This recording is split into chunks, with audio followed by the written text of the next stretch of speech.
So today we're looking at another pistol from the World War II era, one that's kind of lesser known, perhaps underappreciated.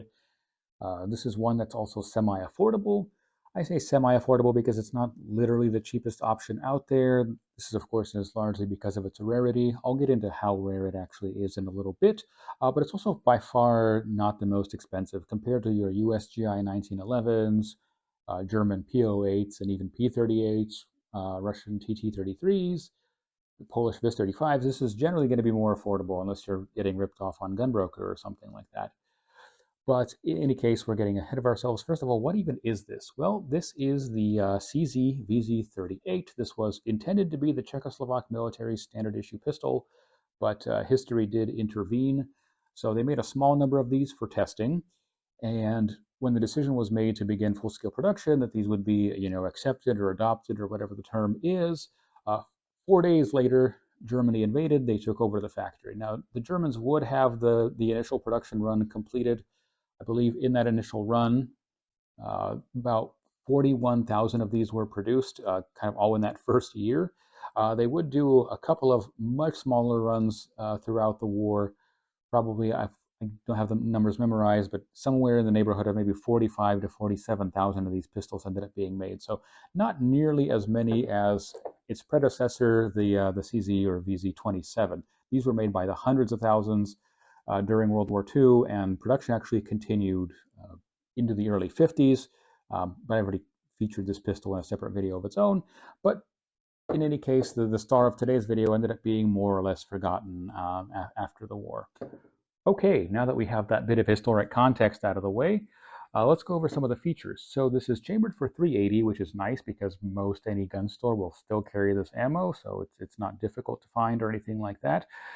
It feeds from a single stack magazine. It has a 9-round capacity, as you just saw. It has a heel magazine release. We also have a lanyard loop here. It has a double action only trigger. It is hammer fired. The hammer, of course, is low profile to prevent snagging. By the way, it will lock open on an empty magazine, but it's literally on the magazine. And so as soon as you remove the magazine, the slide will slam shut. This is actually rather like its predecessor, the 27, and I believe the 24 as well. Just means it doesn't have a full-fledged slide lock, but I guess it's better than nothing.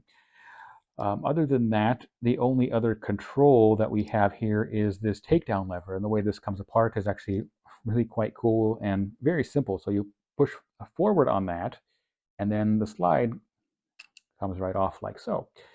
And that's really it. So we have this opening here on the top of the slide, and that interfaces with this lug right here, and that's your blowback mechanism. So it's very simple. I think they did an excellent job designing this aspect of it. Of course, it comes back together in the exact opposite way. That's really it. One thing they did kind of less well, of course, is the ergonomics. And there's a couple of the bigger channels that refer to this as possibly the least ergonomic pistol ever. And unfortunately, that's really quite accurate. So from front to back, this grip is really quite long. The grip angle is not very good. And it's also very thin. And so it's almost like it's designed for somebody with a very large palm but extremely short fingers or something like that. It's just very oddly proportioned. It genuinely is not very comfortable as far as ergonomics go. The other thing that's a little bit odd about it is this pistol is actually quite large for being a 380. I mean, 380 is basically a pocket pistol caliber, and this is about the size of a TT33, which is quite, actually it's a little bit bigger, which is quite something considering the ballistic difference between 380 and 7.62 by 25. So that's kind of odd. One aspect of its reputation that I found is not true is these are said to have a really awful long heavy trigger pull. That I've seen one reviewer say that it's got to be north of 20 pounds.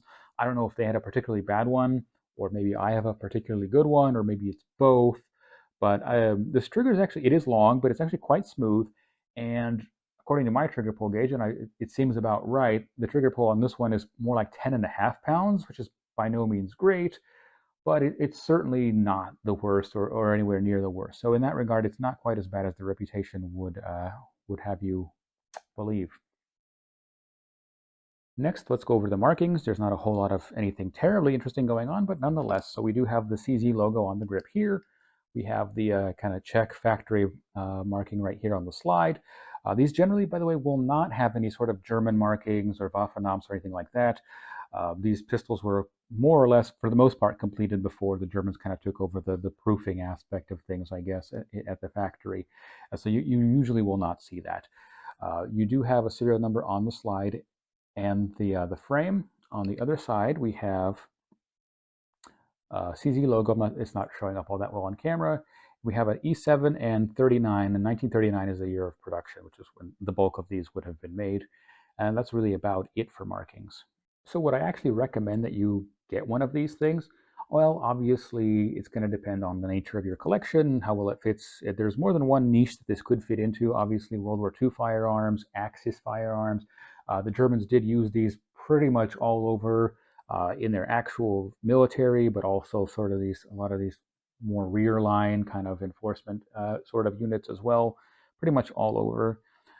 The other thing, of course, is if you're into Czechoslovak firearms, and I think it's pretty much kind of a must-have because it sort of embodies what I think makes Czechoslovak firearms so interesting, is because they often did things that are just different from the way that anybody else did. You know, very rarely, although it did happen, where they'll just take a design and just kind of tweak it according to their needs and their preferences, sort of like they did with, say, their Mauser clones. But a lot of the times they would just kind of decide, no, we're going to do our own thing. We're not just going to, copy. And this certainly embodies that sort of thing, for better or for worse, I guess you could say.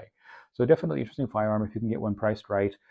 Again, you should not be paying crazy money. It shouldn't be in the four figures unless it's some unusual, rare example with like a holster and capture papers or something like that. But by themselves, they should be well under $1,000, again, unless you're being ripped off on Gunbroker or something like that. So definitely one to look into. I guess that I don't have too much else left to say about it. So, of course, thank you for watching, as always.